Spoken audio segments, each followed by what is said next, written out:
shooting takes place, right?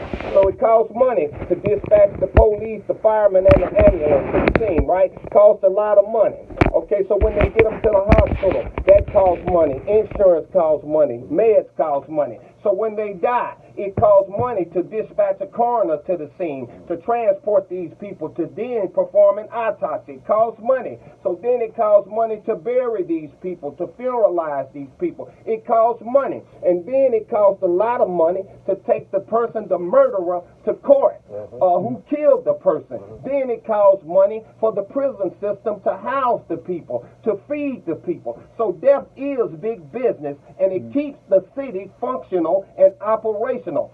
Imagine, I want y'all to imagine this, if our city leaders had insurance, not city leaders, sorry, if your city and state had insurance on everybody, but in particular, imagine if they had insurance on all the black boys in the city. Imagine how they could bring the deficit down solely from the monies they collect on the death of black boys. We are the authors of our own undoing, people, and it's time we change the narrative. It's time that we cut this double standard out. And let me say again, I'm not picking on anybody in particular, but I am saying what's good for the goose is good for the gander.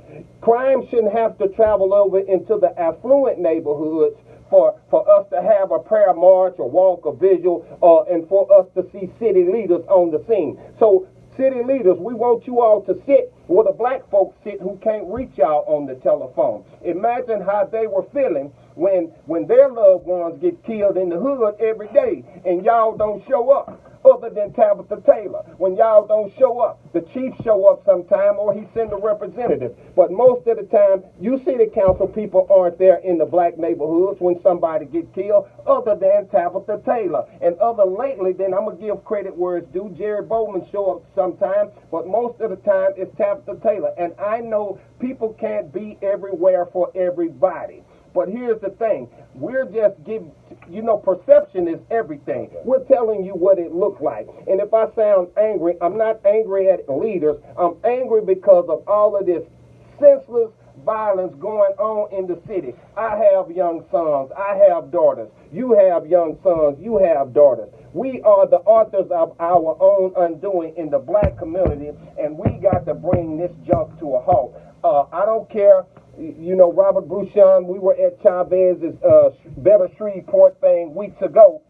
They talked about a good idea, having vocational programs in high schools. And that's fine and well. We need those things. It may deter some things. But what it's not going to do, these young kids who out here doing these rolling drive-bys, they don't care nothing about none of that. But here's the thing. Also, all of this crime and murder takes place in the black community. Where there's high crime, there's blight, there's degradation, there's homelessness, there's hopelessness, there's helplessness, and so we need to change the narrative no matter what color we are. And the same things that you all show up and do when somebody in the white neighborhoods get killed, city leaders, you need to show up and do it here in the black neighborhoods also. And I'm not talking about Tabitha Taylor, but I am talking about the rest of y'all. And so again, I say we got Bishop Ricky Moore here on the scene. What's up there, Bishop Ricky Moore? And we got Pastor Melvin Porter on the scene. And now I'm gonna pass this over, and we're gonna start with the good bishop and let him speak to this issue right now. Bishop Moore, welcome to the show, sir. Welcome to the show. Good day to you, sir. I want to just say that it begins with the heart. If you can change a heart, the heart changes the person. The person changes the home. The home changes the community. The community can change the city can change the state can change the country can change the world. It begins with our heart. It hurts me as a pastor. I've been a pastor going on 41 years. I've been at the church where I served almost 25, going toward 25. And to see within the last, I would say, 7 to 8 years, to see so many of our young black men, black ladies, boys and girls. It seemed like between age 13 to 28, that's all you see lately. 13 to 28, our young men, for no reason at all, just shooting each other down like dogs. And when you carry them to the cemetery, I think to myself, what potential we are taking to the cemetery. Come on, man. This could have been a person who could have invented a cure for cancer. This could have been someone that could have invented a cure for the coronavirus. This could have been somebody that could have came up. They were pregnant with possibility, but their lives are snuffed out. I love everybody, but it hurts me because I'm an African American to see our people shooting and killing each. What sense does it make? Every other race seem like they protect each other, guard each other, come to each other rescue. Why is it that we are jealous of each other and envious of each other? And you know you can do something so long that you can become immune to it or numb to it. It becomes a norm. And at one time when you would hear about our young black men and women getting killed, we would be all excited about it. But now it's just a normal, everyday thing. And I would hope that this would be a wake-up call, not just for our city, but all of our young black men, women, boys, and girls of every color, of every race. We need each other. And I want to commend those who are on the front line. I got to speak up for my police chief. I'm his pastor. Come on, man. He's doing the best he can. Yes, he is. And it doesn't matter who you put in as a chief or who you put in as a mayor. If you don't change the heart of the individual, they're going to keep doing what they want to do. You got to have a change of heart. The parents got to take responsibility. You need to know where your children are. The mother got to teach her daughter to be like a lady. The father got to set an example for his son of what a real man is. We don't have fathers in the home no more. And they practice on this game Grand Theft Auto when they go out and do it in real life. And art is imitating life. And I would be quiet when I said this here. People don't realize when you pull that trigger, you're not pulling the trigger on the individual you're shooting at, but you're pulling the trigger on your future. Can you imagine the same way that young man's mother is going to be crying at his funeral? That's the way your mother is going to be crying when the judge gives you a life sentence or a death sentence. Just like they locked that young man away in a coffin in a tomb, they're going to lock you away in a cage. And so now you big and bad now. But you know, people think it's a joke until something happened to them. So we need to pray, but we need to do more than pray. Martin Luther King said, prayer without action is empty. Action without prayer is dangerous. And so city leaders, thank you for stepping up. We need to see you to step up more. Don't just wait till it happens on one side of the community or the city. We need you to step and be there for all of our young people. I've had the opportunity to march 5 times, and I will continue to do so.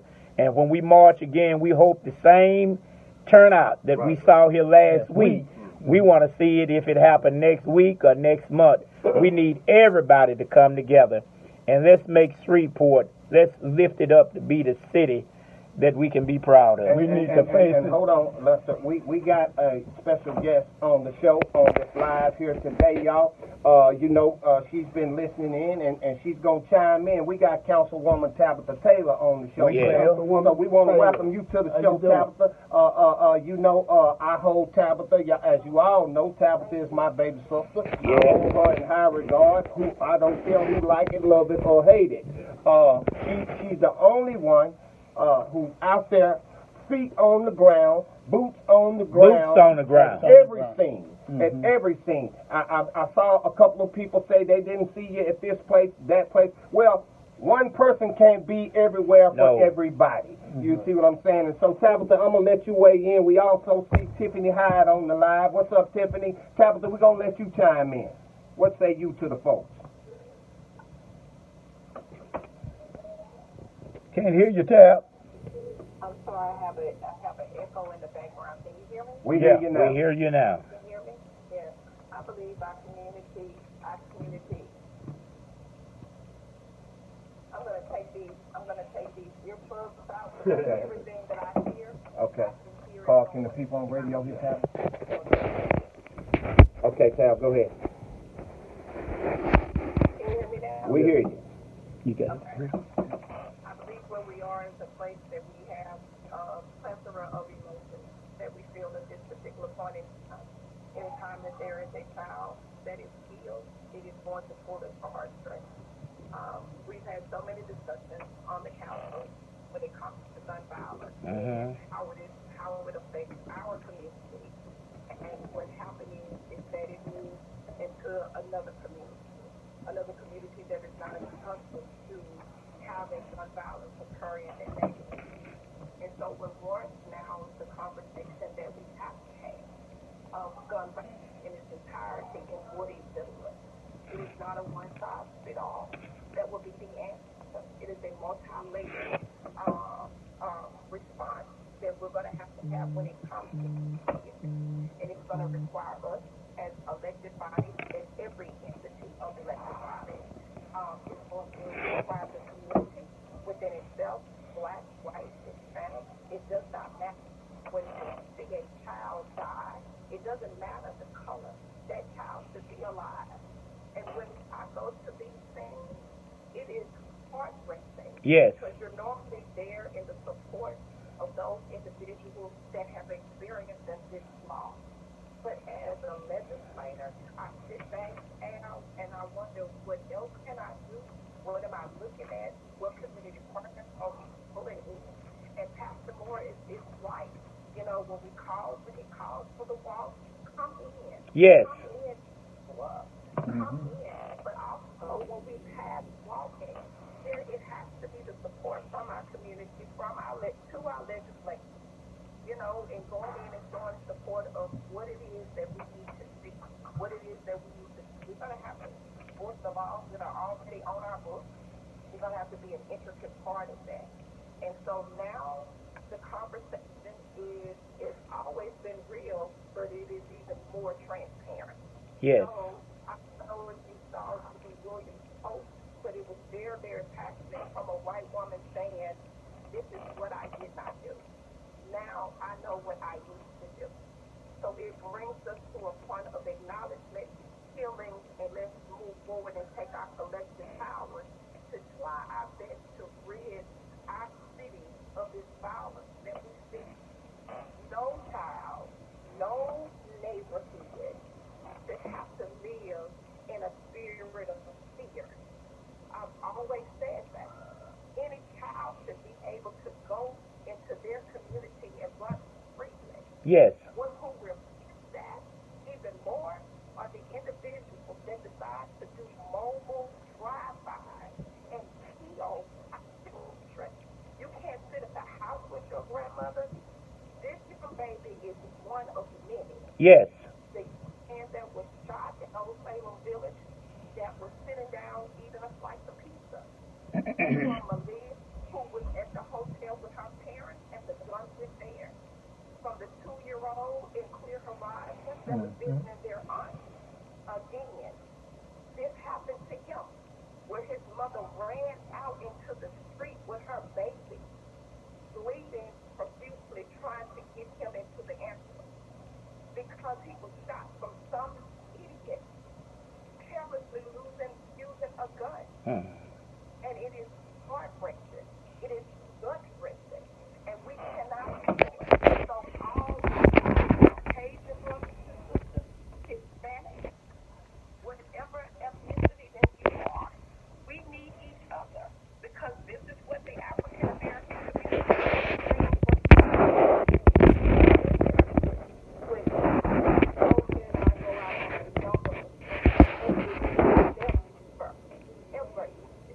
and I'm from it and build upon it. And so, as Bishop Moore say, when we have these when we have these meetings, you have to have the real conversation. And sometimes the real conversation is not pleasant, but this is the reality of where we are. Yes. This is where we are. And how we're going to stop it, or how we're going to combat it, is that it's going to take all hands on deck. All hands. That means your hands. That means Miss Ty's hands. That means Miss Julie's hands. It's going to take all of our hands to say, look, this is what we want our community to look like. Because Freeport is not two cities. We're one community. One. And we're going to have to move and act upon that way. My heart is full. I have an array of emotions that I feel. When I spoke to Devin Meyer's mother the other day, and Sharon, it feels real at that time. And I will tell you, I thank God that Jesus is in office at this point. Because he has been on the job like no tomorrow. That's right. Mm-hmm. And yes, do we have some deficits that we still have to correct? Yes. Because I also think about the mothers who have lost their children, the mothers and the fathers, and those who have not been solved. We have to go back there. We have to think of Miss Foster, who always talks about saving our sons. We have to think about Miss Randall. We have to think about Miss Powell. We also have to go over here and think about Miss Kavanaugh. These murders are still unsolved. We have to also think about the young lady in Alabama, who her son was viciously killed, sitting on his front porch. So it is all hands on deck of what we do not want our community to see. Okay, and so, Tabitha, stay with us for a minute. I want to let, while he's here, Pastor Melvin Porter weigh in on what's going on as well. And then, Tiffany, if you want to weigh in, you can as well. Melvin Porter. Thank you so much for inviting me. I'm glad to have Bishop with me. Good to see you, Councilman Woman Taylor. I saw you in service Sunday. Listen, let me say that off the words of Bishop Moore, he said it starts in the heart. Yes. In order for us to change. Yeah. But this is what we have done. We have created a climate that cripples change. We've created a climate that cripples change. There's an African proverb that says it takes a village to raise a child. That's the parent, that's the school, that's the church, that's the community, that's etc. But we've got into this place where we blame each other. The school blame the parent blame the school, the church, and we got to do it together, because the fact of the matter is every component of that village is just as important than the other. All of us have a responsibility. All of us have an accountability, but we don't want to take upon our obligation. We can't abandon our obligation. And we can't say, well, since it wasn't my son, since it wasn't my daughter, since it wasn't my relative, since it wasn't my neighbor, and abandon our obligation. Because when we do that, yes, we create a climate, of course, that cripples change. And my heart goes out to the family of the child, and like Councilman Taylor says, we should cry and be this aggressive behind any child. Yeah. And so let's stop blaming one another. Let's sit down, come up with a solution. And that's what I'm here for, to even be part of the solution, do what all I can, because I understand when it comes to our culture, we kind of fail and we kind of lack at organization. But I'm here to do all I can as a pastor, as a community leader, as a brother, to do whatever we can to go out and save our kids, save our streets, and save our community. Thank you. May I say something, please? Go ahead, Bishop. I wanted to add about that word blame. If you pull that B back and put a hyphen between B, you have left lame. We will continue to be lame as long as we continue to blame everybody else. Yeah. We need to learn to take responsibility for ourselves. Take responsibility for your own child. And you cannot wait till your child get 10 and 12 and 13 before you start disciplining them. you got to nip it in the bud.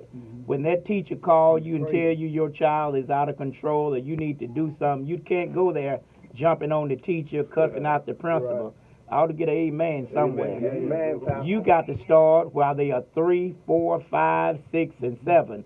If you wait till they 10 and 12, it's too late then. Yes, sir. And somebody said the reason why the young turtles walk so bad, they walking like the old turtles. So let's stop blaming everybody, because as long as you blame others, you're going to continue to be lame. Take responsibility for ourselves, and we can build on what we have seen happen here. My heart goes out to all the mothers. This is Mother's Day coming up, and I hope that we'll take a turn now. I hope that today we will turn a 180. We don't need to do a 360. If we do a 360, we will continue going the same way. We want to do a 180 and turn completely around. Thank you so very much. Let me say this real quick. Lester Smith is here, and how a lot of times we do a lot of kids don't have a father in their homes. But I can say Lester Smith, I had my father, but I witnessed Lester Smith as in our neighborhood, who was a father to a lot of boys. So I want to say thank you to him, and the owners of that village is more important than the other. Okay. Go ahead, Okay. Lester. I just wanted to say, I'm not going to say that. I wanted to echo, I'm thankful to know you, and I'm thankful to see you when you're out there doing what you do, because we don't have enough of it, and we can't sugarcoat it and pretend that all is hunky-dory. See, we're not going to do that. If we're going to solve the problem, we got to be real with the problem. And a lot of issues exist that causes these problems. See, we can't say that this don't exist and that don't exist, and this and that we said don't exist is the root cause of the problem. So we have to deal with what is. Now, first of all, I want to say condolences to the family of the young lady. I mean, that's a child, and she's, and it would be hard-hearted of us to sit here and say, because you don't do this in our community, we don't care about that kid. No. It doesn't work like that. That is somebody's child, and one of us did it to her unnecessarily, senseless. And so, but we want the same, what I'm saying, we want the same outcry, because this is nothing new to us. This is nothing new to us. We want that same outcry starting today. We're not going to go back to yesterday. We're going to start today. When things happen in the African American community, we want outcry from our leaders, and those other so-called leaders need to join in, because we will never resolve this issue as long as it's a one-sided issue, a one-race issue. Now that it has creeped over into that community, we hear a cry for the National Guard and all of this. There should have been a cry for the National Guard when the first child was lost due to this foolishness in the street. Yes. So we have got to stop sugarcoating it and act like all is well. We've got to put this is where the rubber meets the road right here, because now here's an opportunity. This is a teachable moment. We can all come together. We can all work together now, because I've experienced your hurt. We oftentimes say, until you walk a mile in my shoes, you don't know my story. You don't. So okay, now you started a mile in my shoes. Now let's come together and work to resolve this issue together. It's not a black people issue. It's not a white people issue. It's a city of Shreveport issue, and that's why the city's in the condition it's in today, because we do things separately. We got double standards, And I want to go back to, this is about money. And we have been the beneficiary for people for over 400 years. People have made a living off us, and now here we are. Now they're making a living with the foolishness that we're doing in the community. When are we going to wake up as a people? Don't matter who neighborhood is in. We need to wake up as a people and say, we're not going to take this any longer. It shouldn't take somebody getting shot somewhere else for us to realize this stuff is crazy. What's happening in our community? But thanks be to God, if it was an eye opener, thank you, God, for opening our eyes and seeing that we all need to make a change. And change cannot start until the man in the mirror makes a change. Just want to say that. Let me just say and we don't have it's not the fruit. We need to go back to the root. Come on, man. And the root is sin. It's not a skin problem. It's a sin problem. Well, let me just say that. But we have to go back, though.